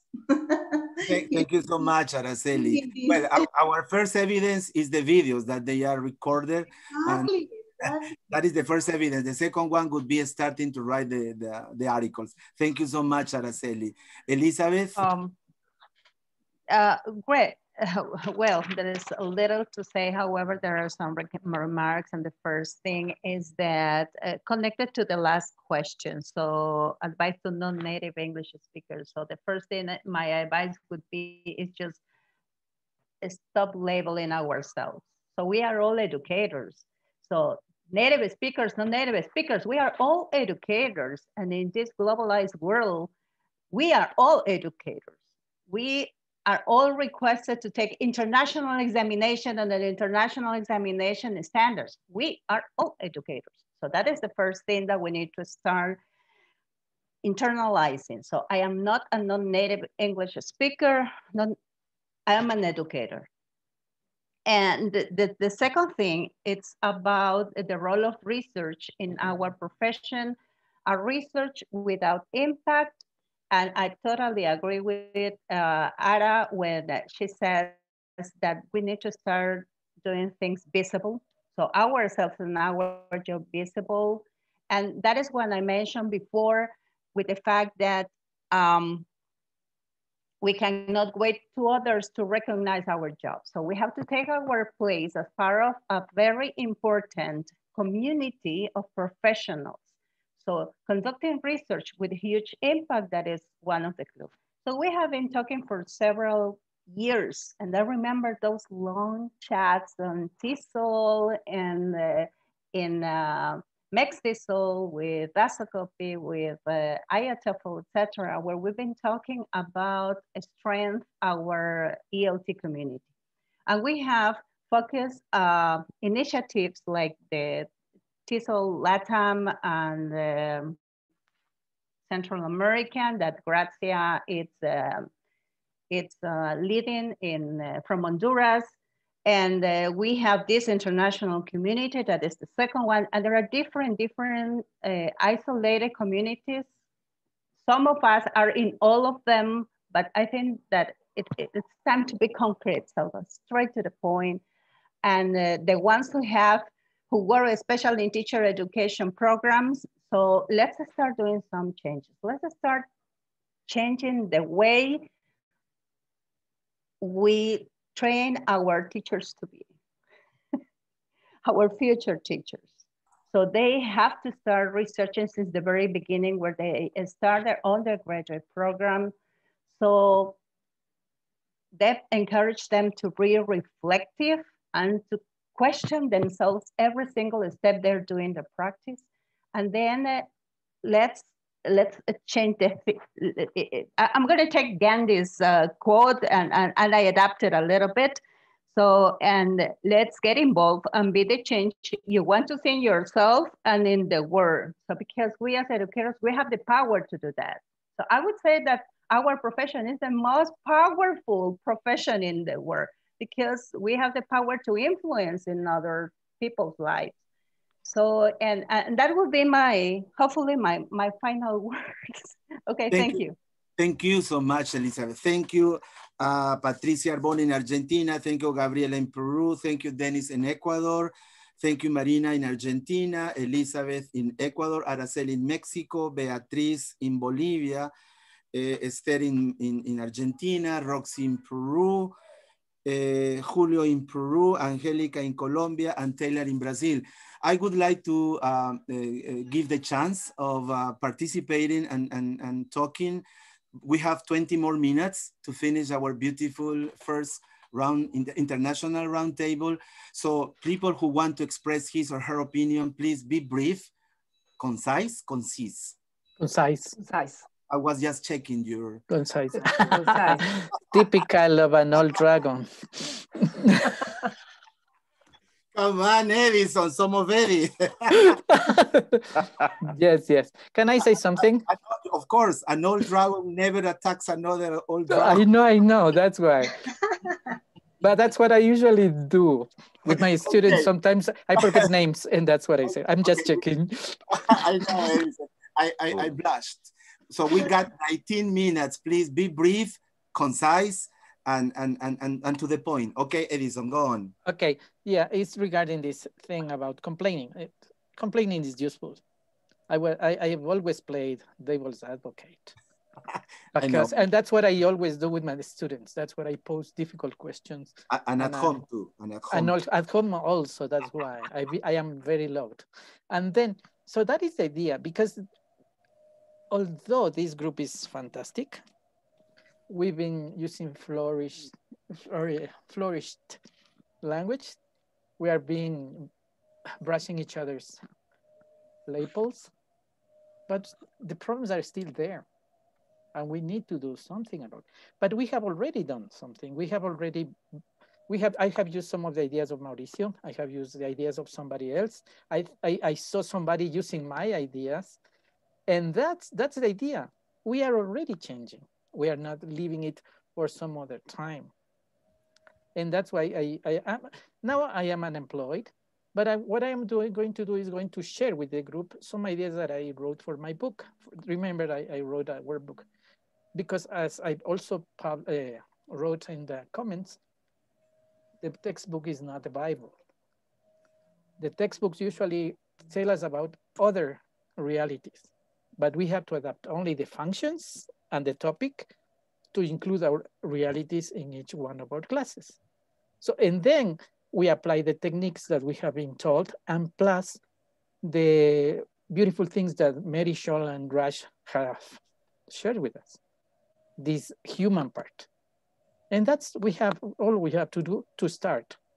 And later, I also did something like Dennys said. I was asking students how many hours a week of English they had before coming to college and everything like that.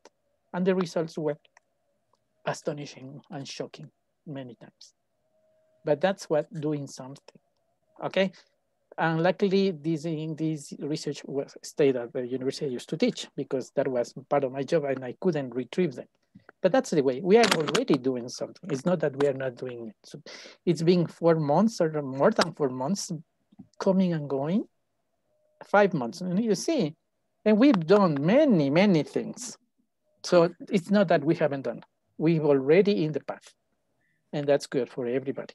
Not only for me, not only for you, but for everybody, including, and most of all, for our students. Thank you. Thank you so much, Edison. And by the way, yes, I used your ideas, Mauricio's ideas, Monica's ideas, who else? Gustavo's ideas. It was the first time that I presented a workshop using everyone's ideas, but not my ideas. So it was easy for me. Okay, please, other people who haven't participated, please try to be concise, brief, and to the point. Anthony. Yeah, thank you very much. Quite a long time. I am very, very thrilled by the so much contributions I have heard this morning, beginning with the paradigm shift we are experiencing this year.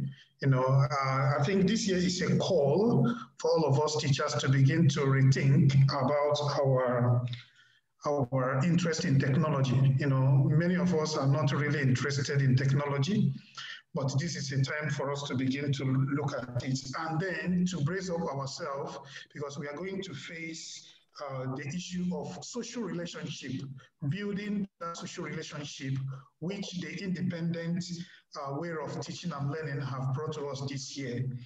We also, I think from what we have been doing in terms of professional development, like Jaime would say, it's not just sitting and learning, it's also applying it.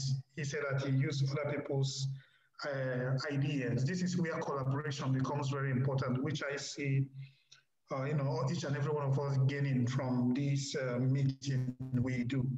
And also, there is something that struck me about the relationship, the teacher-student relationship, which is very, very, very important because, like, I don't know how it will be when a student will feel comfortable and share his or her problem with the teacher if there is no cordial relationship between that teacher and the student. And also the teacher-to-teacher relationship, I don't know a situation where a teacher will be comfortable to accept or apply other people's idea if he or she is not open, which, this gathering has made us to understand. And finally, what I want to point out is the issue of native and non-native English something. Actually, it is when I came to Peru that this idea of English, American English, British English, there is this too much emphasis about it. In my country, there is nothing like that. In my country, even the number of people that speak English in my country is more than the number of people that speak English in the United Kingdom. So the question, this dichotomy, British English, American English dichotomy, is bringing a lot of confusion. I must tell you, it's bringing a lot of confusion, especially to our students. So when you come to teach students English, they'll begin to ask you, teacher, do you teach American or British? But they feel to us that this is different accents and one or two spelling, differences. So I think there is a way we can, if we can begin to talk about Latin American English, I think that would be a very good project. Peruvian English, Ecuadorian English, Venezuelan English, Colombian English, Argentinian English. It's possible. Like I said, the number of people that speak English from my country is more than the number of people that speak English in the United Kingdom. But I mean, we can start to talk about that. I think with that, this native, non-native dichotomy will be reduced and we will grow from there. And also, we will begin to think of using the material that suits our students and our environment, than depending on the material that comes from other environment, because you see textbook made for British students used to teach Peruvian students. That is not really too wonderful. We can start to talk about it maybe in our further discussion, but I have gained a lot. Thank you very much. It has been a very refreshing moment. Thank you. Thank you. Very hot comments too. Thank you so much, Anthony. I guess after we finish this meeting, the British government and the American government will call me. So I will switch off my cell phone. Change the number. I think Glenda Gallardo wanted to talk, Jaime. Yeah. Yes, but let me say something, please, before going on. Elizabeth Ortiz invited 20, 30, I don't know how many master students, Elizabeth? There are 30. There are 30 students from the master's program at Universidad Católica de Ambato. So thank you to my students. So Michael is over there, and I see some of my students there, and I invite them to ask questions or comments. So that's exactly, Elizabeth, that's exactly what I was going to say. After Glenda, please, I repeat, try to be concise, to the point, straightforward, and so everybody else who wants to speak, do not get angry with me, please. Do not show me a bad face, but time is time. I need to finish, and then I have to cook. I have to do the washing up. So, some of you have already done it. Julio has already done it. Tito, I don't know. You see? Te ganaron, te ganaron. So please. I did it yesterday. You see? You see? And he runs. My lovely husband is doing it, Michael. Yeah. Glenda, go on. Go on. Yes. Okay. Well, what I can rescue from, my takeaway from all this conversation and from all that I've been hearing, again, it's something that I believe as strongly as you. We are all in this together. It's like the quote we've been saying a lot. But collaboration. I think that's key. Number one, collaboration. And collaboration, we also have to set the example in our classes, yes? And we have to show our students also how this is important, and we have to try to do our best to get them to create a community. So the community has to be like, yes, teachers as well, but also with them, because as Julio has mentioned, many of you have mentioned, sometimes they don't know their peers.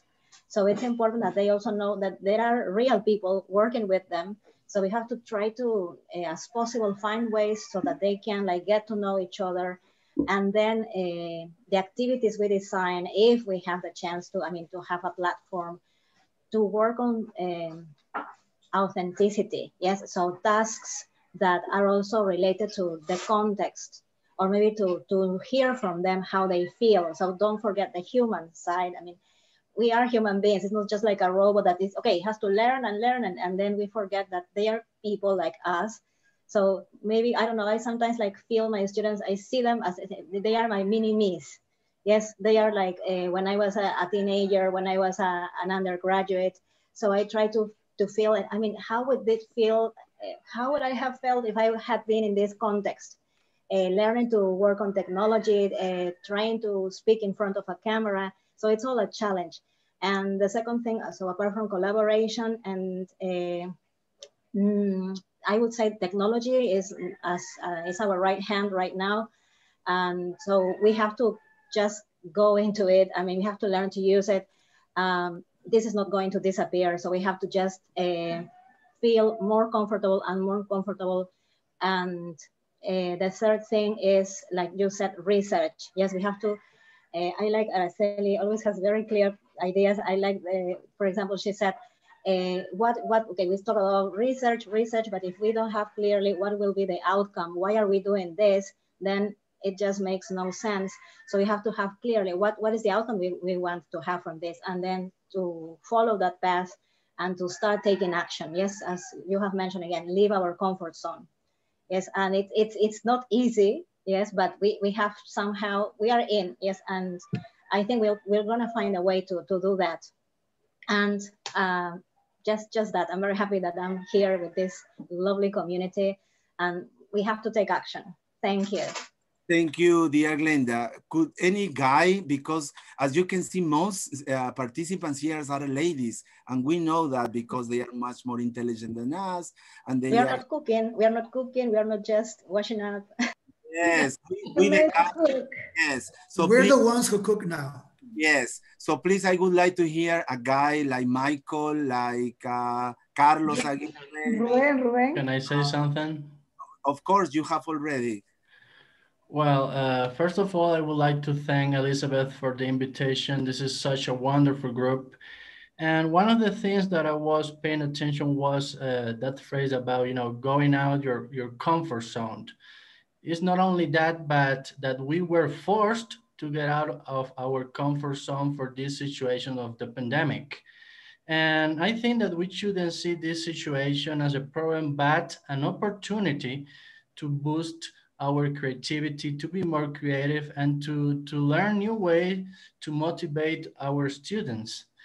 And also I want to say that, for example, there's nothing we can do about the government policies, but what we can do is to change our classroom, because this is our space. This is where we are in control. And this initiative is a very good one. And another initiative that can be created to create new spaces for teachers is to create a community where everybody can share their knowledge and their new ideas, and then have a very good source of knowledge in order to improve our teaching and learning process. Thank you. Thank you so much, Michael. So that's what happens when Elizabeth Ortiz is your professor, is your teacher. You get very good students. We don't have much time, so I would like to give a final minute or less than a minute, please, for our guest speakers to say goodbye. And the second, I was thinking about the second roundtable, it will take place before Christmas. So we will see who the president will be, the vice president, the writer, the treasurer. I'll be the treasurer. Nobody minds? No way. No way. Okay. Dollars or soles. Whatever. As long there as you... won't be any money, so you're going to be treasurer of nothing, but all right. Oh, that's true. That's true. Sorry. That's the money, the money. He's got the money. Look at that. You got money. So you can help the president, right? Just printing them out right now. Are those real ones or the ones that we use with little children to learn how to play Monopoly? They are Monopoly. No, they are real. Final 20-second message, Dennys. Well, we have to keep working. We have to keep updating ourselves. We know what the problem is. Now we need to overpass it. And that's it. Okay, that's it. Get together, share our knowledge, share our experiences, because that's the only way to become better. And thank you all. Thank you all. I've seen many faces that I've met physically before and others that I have not. And thank you for being part of this group. As I tell my teachers, when I see them on webinars or seminars, they are your teachers that care. Okay, because you're here. It's a Sunday, like Jaime said. We can be doing something else. We can be, you know, in bed, watching television. Richard Carapaz is just #1 at La Vuelta in España. So we could have been watching that, but no, we're here because we care about our students. We care about the community. We care about our other co-workers. And that's why we're part of this. Thank you, Jaime. Thank you, all of you. For sharing this information, and thank you to the ones that are on Facebook who are giving really good feedback. Okay. Yes. Patricia Arbona in Argentina, 20 seconds, 1. Okay. Well, it's been a great session. We have learned together, and I think that we should go on working together and learning from one another. And I think that our work on education is more challenging when we realize that the future is in our classroom. So there is no time to lose. The future is in our hands. Thank you very much. Thank you, Patricia. Gabriella in Trujillo, Peru. Just to thank all of you, great opinions that they need to be landed in a formal association. As I said, we need to do that. We have a lot to give to the world and a lot to learn. And we are here to collaborate with EFL or English teachers in general to the world. Okay, thank you. Thank you. Elizabeth in Ecuador. I was just reading the comments, sorry, I just got black. Okay. Okay, now I just want to say that, you know, in the last, I would say 7 months that this pandemic started, I admire even more my colleagues all over the world. So remember that we are the champions. We are the champions, my friend. Okay, so we are definitely making things work, making things happen. So let's keep going, let's keep growing. Don't give up. And I love you all, guys. So you too. I love you. Thank you, Araceli. Thank you, Elizabeth. Araceli in Mexico. Okay. Well, I think that we have to keep together. We have to keep united. Let's keep motivated and focused. Let's make this dream come true. And well, I wish you a very nice day. Yes. Okay. Thank you. Beatriz in Bolivia. Hello. I would like to repeat the words of one of my students, and he said, I would like to love what I will do in my career, in my future profession, and just never forget that we are blessed to do something that we love, and that is the reason we wake up every day. We owe it to our students, we owe it to ourselves, we owe it to our countries. We are blessed, never forget it. Thank you so much all, but especially thank you so much, Jaimito, you rock. Thank you for calling me Jaimito because I feel young. You are young, 20. I'm just the forever. I'm just the Forever same young. as Julio. You're just experienced.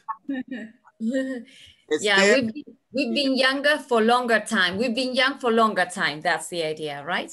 Yes, I just want to say, oh, well, thank you all. Thank you, Jaime. It's been a really enlightening session, yes, in which we shared. I feel that we need to empower each other, and that's what we are trying to do. And one thing, just to round off, I worked in a school for 23 years, and the motto was fight the good fight. And I think that's what we want to do, right? To fight the good fight, to be together, to really go for more, and to give our students the chance to be their best version. So thank you. Thank you, Esther. Roxy in Lima, Peru.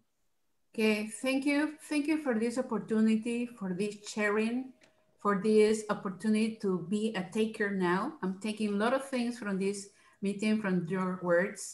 And I just would like to say that I wouldn't like to take every challenge as a problem, but to take every problem as a challenge.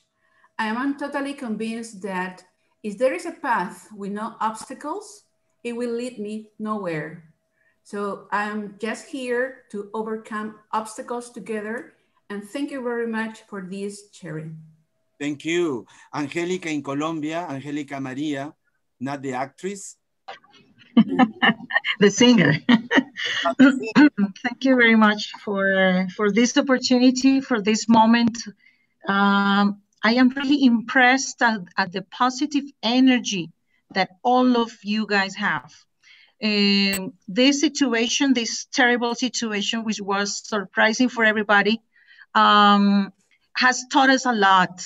And you guys have taught me a lot today, because sometimes I feel a little depressed on seeing everything that is going on all over the world. But when I see people like you, not thinking negatively, but thinking what to do, that really gives you a new energy and more opportunities to think about change. So I'm all for you. Whatever you need, I can do for you. I'm more than open to that. My country is your country as well. If you need to publish any book or something, just let me know, and I will let you know how to do it with me. And thank you, Jaime, for this opportunity, and God bless you all. Thank you, Angélica, because she said, my house is your house, and I was there eating and singing a few years ago, Angélica. Teilhard in Brazil. Well, first of all, thank you, Jaime, for the opportunity too, and thank everyone for every idea, amazing idea you have shared with us, you know, and because it shows commitment. The fact that all of you are here, it shows commitment with the profession. And as one of my good friends always says, I guess teachers need to be committed with their own professional development. That's essential. And I think two important questions we should keep asking ourselves is, what can I do? And what have I done so far? Yeah, I like that word, commitment. Commitment. Thank you, Teilhard, Masias. And finally, Julio Valladares in Lima. Watch out.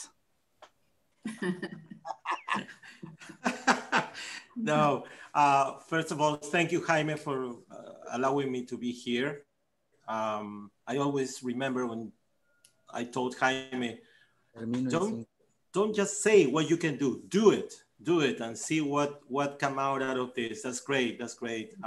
Thank you, all of you, for allowing me to learn from you, for allowing me to share. And as I said before, keep on working hard. That's very special. Be committed, as Teilhard said, yes. Let's become more professional. Let's share, let's keep on learning too. And let's start working on what we've thought today. Yes, that would be great. Thank you very much. Thank you, Julio. I'm very happy to have you here, because if you don't know, Julio has been we have been friends like, I don't know, since we were born. Wow, what an old dragon I am then. You're twins, twin brothers. Twin old dragons. But you will learn when he gives his first, when he delivers his first meeting with us. And finally, our first president, Marina Gonzalez in Argentina. Let me announce and present and introduce to you our first president. Okay, Marina Gonzalez. My God. No elections, just finger. My God. Go Marina, go. So anti-democratic. No, I just love that we are reaching this point of having more ideas to go. It's a pleasure to hear all the variety of ideas and of strength and passion. So I'm honored. I'm honored to be here, not to be president because we haven't agreed on anything. But you are the president. Okay, Jaimito's choice. The point is, no, I just wanted to say that I wrote some ideas. So I think that we all agree on following steps, because I think that one of the most interesting things here is not only that we share, but also that we have some steps forward. So we will probably be talking about this in the following weeks and trying to start getting together and seeing how we can give some shape to this, right? Organizationally. So probably, Dennys, we are going to count on you for the organization thing, okay? But we'll keep in touch. Thanks. It's a pleasure. Okay? Thank you, dear. Thank you, dear. No problem, Marina. I'll be glad to. Thank you, Welcome dear. to Ecuador. Welcome back to Ecuador, Marina. By the way, I miss you so much, Eli. By the way, Marina, I'm going to be in Argentina in March. Pretty sure I'm going to go to Buenos Aires because I'll be 2 weeks in Rosario. So if everything comes back to normal, I might visit you. You know that I will be your guide to choripan and asadito, so don't worry. Okay, thank you, everyone. Thank you for your presence, your participation, your ideas, your energy, your love, your friendship. I will need a dictionary to use and express all my gratitude. I always start the meetings, or I started a few weeks ago, the meetings always expressing gratitude, because I guess that in spite of the problems, I remember, sorry that I mentioned Julio, but you don't know how much he knows and how much he has suffered.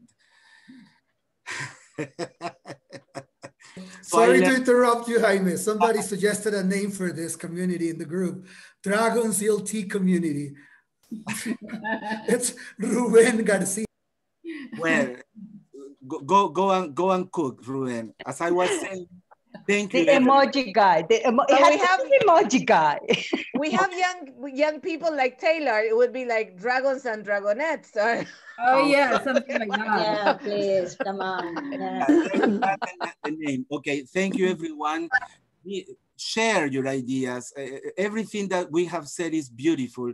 Do not, I always, when people talk to me, my friends especially, they always talk about one side of the reality. I always ask them, okay, look at the other side. There is always something positive, always something positive. So that's why I want to thank in public the Dean of Education School, Mr. My friend, Jesus. I cannot imagine you forget my name as your friend, so I'm my very good friend, Jesus, I don't remember. You changed my nationality that's at the the advantage beginning. of Zoom. The names are there. You said I was Peruvian. The Dean of the Education School for allowing me to use the account, and then the university, and then you, and of course God. Because if we are here, believe it or not, it's God. And if you don't believe in God, my respect, but it's Mother Nature, life, the forest, whatever. So thank you, everyone. Thank you. Camilo Garcia. Camilo Garcia, my great good friend. Imagine if he weren't my friend, Jesus. Yeah. Poor friend. Hey guys, a pleasure to see you. I have to go back to class, so love you all. Bye. And thank you, Elizabeth, Marina, to the so great students. to see you. and thank people in Facebook Live. See you next Sunday. Bye bye, everyone. Bye. Thank you. Bye. Goodbye, everyone. Everybody. So Goodbye, everyone. Bye, Dennys. Bye. Thank you. Bye-bye. Bye. Good Sunday. Bye, Olenka, Teilhard, Leti, Araceli, Patricia, Glenda, Carlos. Bye, Teilhard. Take care, man. Ruben. Thank you, everybody. Nice to see you all. Have a nice weekend. Enjoy the day. Bye-bye. Yeah, all right.